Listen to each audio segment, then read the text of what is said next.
కూటమి ప్రభుత్వం మా మీద ఎంతగా కక్ష కట్టింది.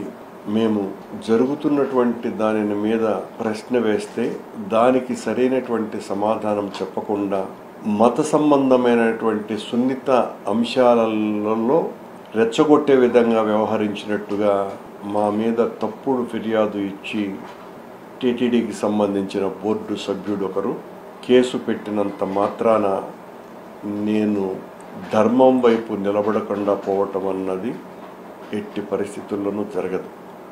నేను ఉద్యమాల నుంచి వచ్చినటువంటి వాడిని.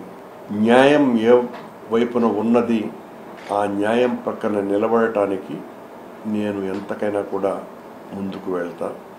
నా మీద ఈ కేసు ఒకటి కాదు, ఇలాంటివి మరో 100 పెట్టినా టీటీడీలో కావచ్చు, ప్రభుత్వంలో కావచ్చును, ఏ తప్పు జరిగినా ప్రతిపక్ష పార్టీకి సంబంధించినటువంటి వ్యక్తిగా నేను ఖచ్చితంగా నిలదీస్తూనే ఉంటాను.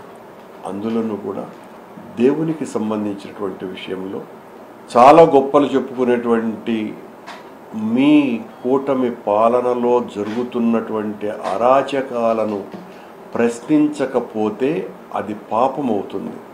ఎందువల్లంటే దేవుడి పేరు మీదనే మీరు రాజకీయం చేయిస్తూ అధికారంలోకి తప్పుడు వాగ్దానాలు చేయటం ద్వారా వచ్చినారు.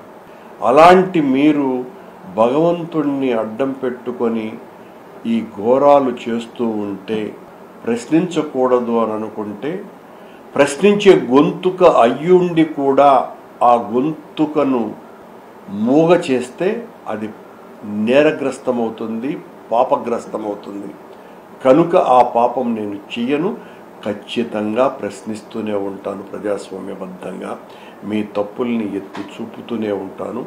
మీ పాలనలో ఈ 10 నెలల కాలంలో పెద్ద ఎత్తున టీటీడీ వ్యవహారాలలో మీ చేష్టల వలన అప్రతిష్ట మూట కట్టుకున్నది అన్నది ఏదో నేను మా పార్టీకి సంబంధించినటువంటి వాళ్ళు చేస్తున్నటువంటి విమర్శ కాదు.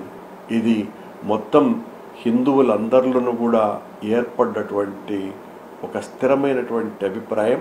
ఆ అభిప్రాయం కలిగించే విధంగా మీ ప్రవర్తన, చేష్టలు, మీ పాలన ఉండటం కారణంగానే ఈ దుస్థితి వచ్చింది. అదేదో నేను చాలా నేరగ్రస్తుడైనట్టు, నేరం చేసినట్టుగా, ఏదో హిందూ మతాన్నంతా కూడా విధ్వంసం చేయటానికే నేను పూనుకున్నట్టుగా మీరు ప్రకటనలు ఇచ్చో, లేకపోతే నా మీద వ్యక్తిగత దాడి చేస్తేనో, నా వ్యక్తిగత హననానికి పాల్పడితేనో, లేదా నన్ను పోలీసుల నిర్బంధములోకి తీసుకుంటేనో, తప్పుడు కేసులు బనాయిస్తేనో భయపడతాను అని అనుకుంటే అది మీ భ్రమ తప్ప మరొకటి కాదని, మీరు మరిన్ని కేసులు పెట్టుకోండి.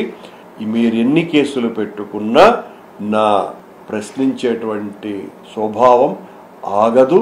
మీ తప్పుల్ని ఎత్తి చూపుతూనే ఉంటాను. మీరు చేస్తున్నటువంటి ఈ అరాచకాల మీద పోరాటం సాగిస్తూనే ఉంటాను.